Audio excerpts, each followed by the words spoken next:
You may be seated, and I'd like to welcome Vicki Wolfe, who is the Communications Manager from Vitalant, to give our message today.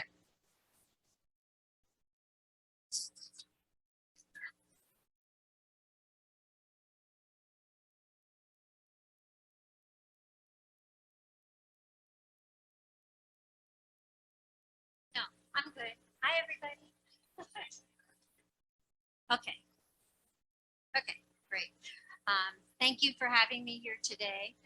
Sorry for taking a little time to get going, but I have to set a timer because when you try to talk about a situation that nearly killed you, it's really easy to go over time, right? There's a lot of stories that happen along the way. But I'm going to try and break up my story today, my talk today, into two parts. One's going to be about Blood 101. Who here is familiar with blood donation? Can you just raise your hand? You are? Okay. And so part one will be Blood 101, and part two will be my personal story about the need for blood.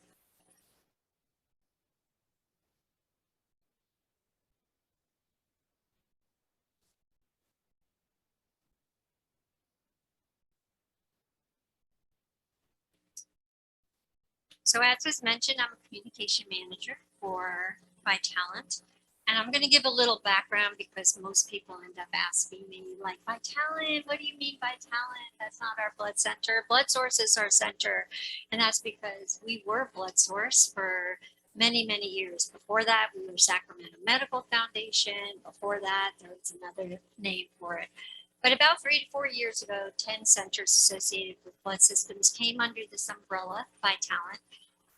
A lot of people have trouble saying it. It took our newscasters quite a few years to get it right. Vitalant, vitamins, whatever. But I really like the name because to me it speaks all about vitality. And that's what I think blood is. It's a vital force within us all.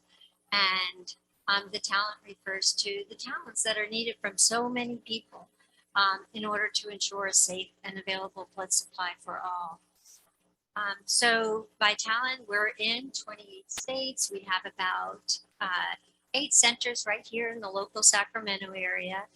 And your blood drive will welcome people mostly donating red cells and whole blood. And you can donate other blood components like platelets and plasma. I'll get into that a little bit. At our center, probably the closest one here is 16th and Q at Midtown with the paint balls. Are you familiar with that? Yeah, so let's go to Blood 101. And I just try to compress this to 5 things that are important for you to know, whether you can donate blood or whether you can share with someone else and invite them and encourage them to donate blood. Every 2 seconds, somebody in the United States gets blood. Can you imagine how much blood that is? It's millions of blood components. Most of the population is eligible to donate blood, but only 3% of people actually donate blood. There's no artificial substitute for blood. Blood is perishable. It has a shelf life. It expires. And that's why those of you who may be regular blood donors hear from Vitalant all the time, always asking, always talking about, please come in and donate, because the blood supply needs to be replenished. And donating regularly will help ensure that blood is on the shelf and will help prevent future blood shortages. So again, those top 5, every 2 seconds blood is needed. There is no artificial substitute for blood. Most of the population is eligible to donate, but only 3% do. Blood is perishable. That has a shelf life, all of the components. And donating regularly will help prevent future blood shortages. So those are the top 5. And then people will say, why is blood needed? And so I think for most people, they think accidents or some kind of massive blood loss. And there's a lot of reasons for that, including gun violence. But there's so many others. It's a very long list. Moms hemorrhaging after childbirth, premature babies may need blood, those with burn injuries, those in cancer treatment use a lot of platelets generally, blood disorders, autoimmune disorders, immune deficiencies. It's a very long list. And blood is not given cavalierly by doctors in the hospital, even though it's one of the most common procedures. 1 out of 7 patients who are hospitalized receive a blood transfusion. They're very, very careful about giving blood. And that includes the many donation types. Vitalant reps will say, hey, you have a blood type that's really good for giving whole blood. We want you to give whole blood. You may have a blood type that's really good for giving platelets, which is for clotting. All of the blood components, the ones that you will hear the most about are red cells, platelets, and plasma. Red blood cells are used when people are experiencing blood loss for whatever reason. It could be internal bleeding, it could be gun violence, it could be just loss of blood in an accident. That red cells, they're good for 42 days. That's their shelf life, right? So less than 2 months. And then platelets have a shelf life of platelets have to be used within 7 days, right? And so you can imagine the continuous need for platelets, because about 50% of the platelets we collect are used for patients with cancer. The treatment for cancer has not evolved yet, that the good cells aren't affected as well as the bad cells when you're getting chemotherapy or radiation. So having those good platelets given to you allow your body to regenerate. Plasma is really miracle fluid. Like I said, no artificial substitute for blood. Plasma has a lot of factors in it that just keep our blood stable and keep it balanced, right? So used a lot with trauma patients, also with patients who have immune deficiency disorders. If you've heard of like bubble boy, a person who isn't able to go out because they're so susceptible to what's in our world, in our environment.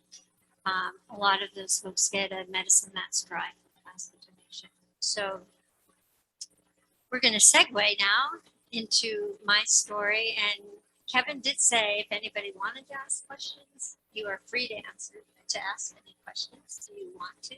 Any questions? Yeah.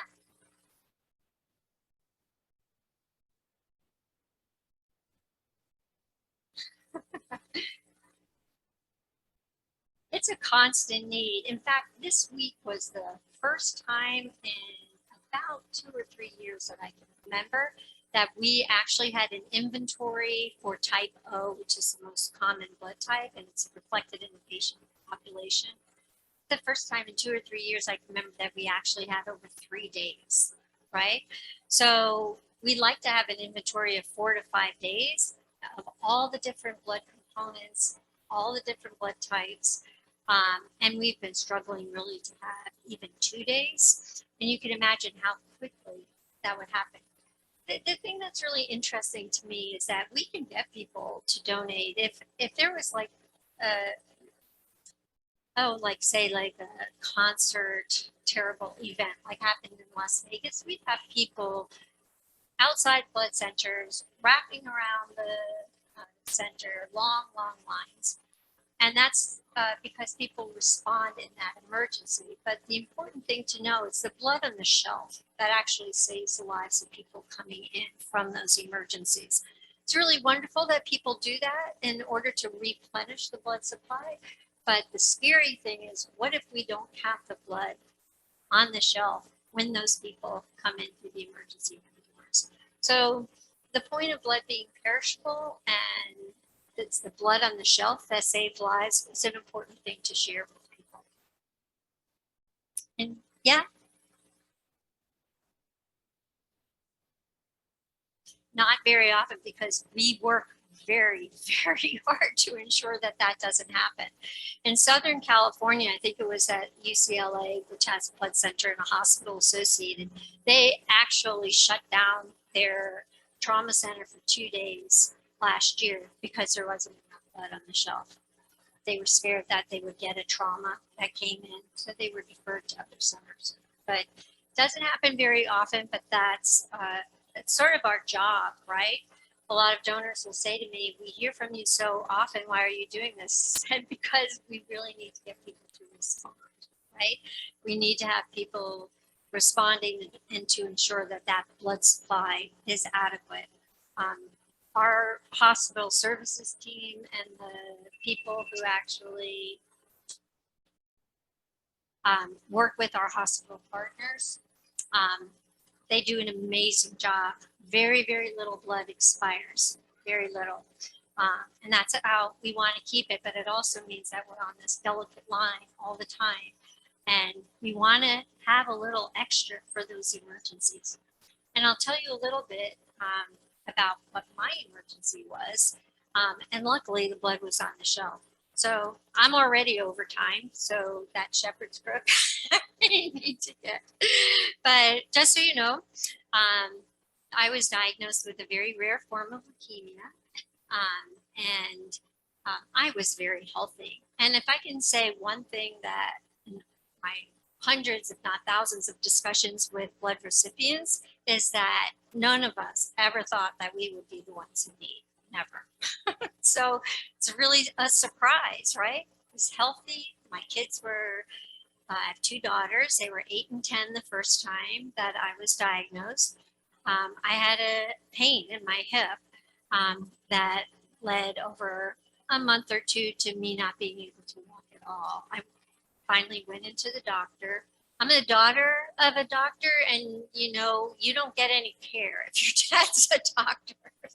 So, you know, I just kept thinking like, oh, it'll go away. I'm almost 40. You know, I've heard your body goes through a lot of changes at 40. Maybe that has something to do with it. I know it's all lies, but at the time I didn't know. And by the time I went into the hospital, 2 hours later, I was in, that time I went to the doctor. 2 hours later, I was admitted to the hospital, and I was there for 6 weeks, and I received 158 blood transfusions at the time.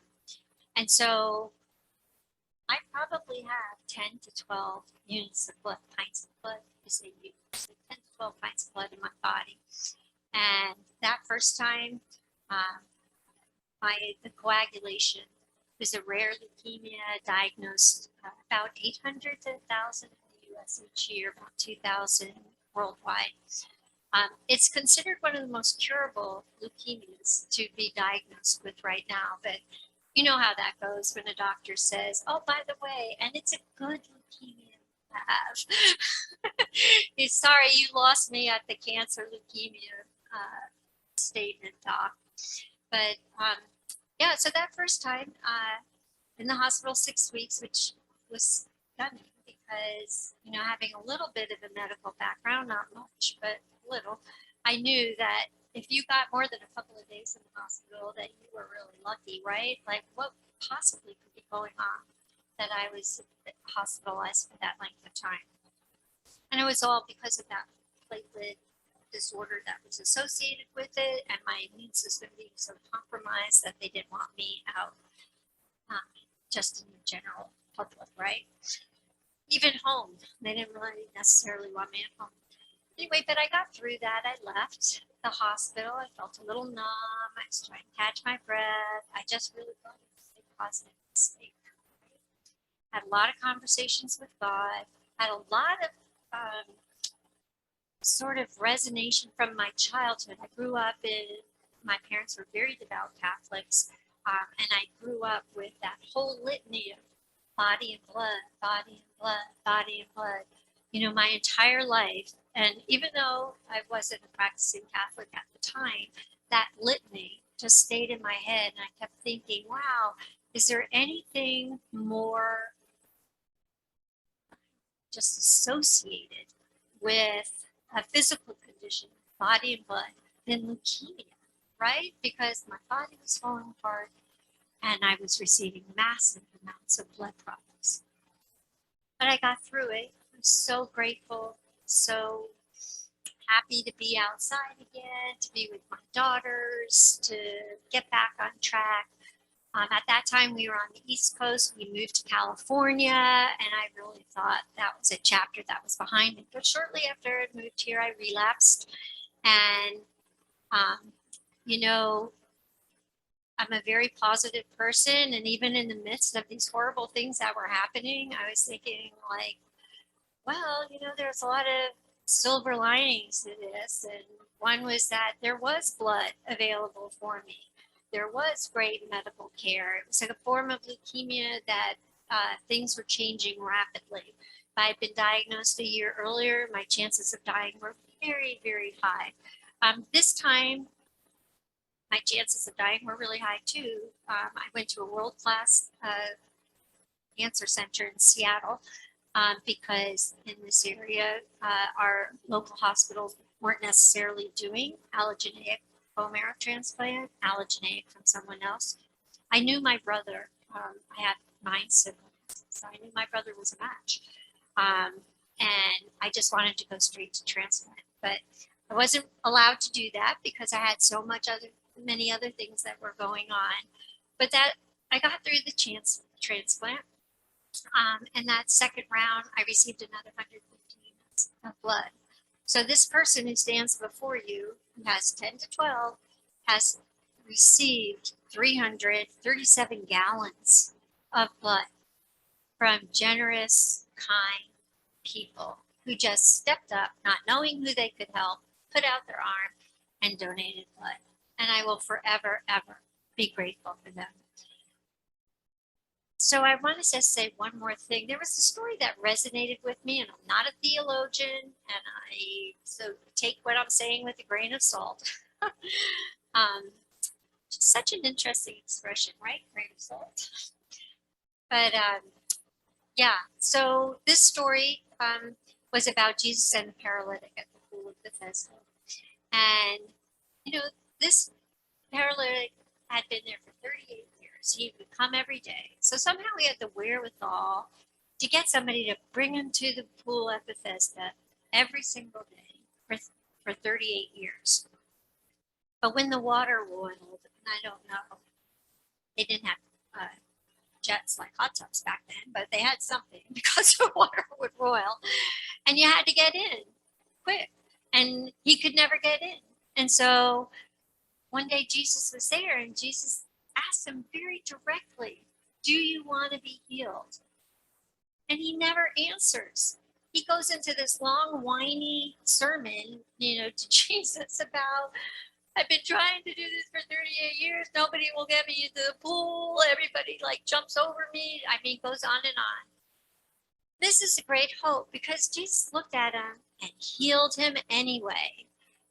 And I thought, that is so hopeful that Jesus heals the clueless, right? And in some way, matter, or form, aren't we all clueless, you know? And so Jesus meets up with this gentleman a couple of days later, and you know, the former paralytic, is like, yes, yes, you are him.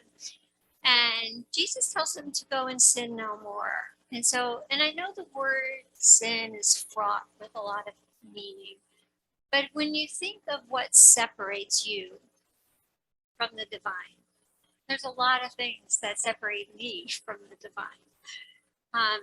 I think, is that the true healing that needed to take place for this paralytic? Was not just his legs, but something in his spirit. And so whenever I speak about my experience, I talk about hope and grace because really so much hope, so much grace in all of those blood donors who stepped up to donate blood for a stranger.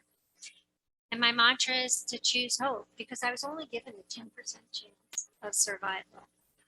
And now I will celebrate 24 years this summer. I got to see my girls grow up, got to welcome 2 grandchildren into the world, and I am so grateful for every day that dawns. Doesn't mean every day is easy, but I'm still so grateful to be here. So I'm grateful your community is doing a blood drive. If you have any questions, Vitalant.org has lots of information and you can get some from that. You can certainly call us for that. I leave my contact info with Kevin and you can reach out to me directly if you have specific questions. And share it with other people. You know, even though about 62% of the population is eligible to donate blood, not everyone can, but there are things you can do. You can encourage family members, you can encourage friends, you can encourage people that you may know in various life activities. So encourage people to donate. Let's try and prevent future blood shortages and make sure that each patient who is in need gets what is needed. So thank you again. I appreciate your invitation and be well, everybody.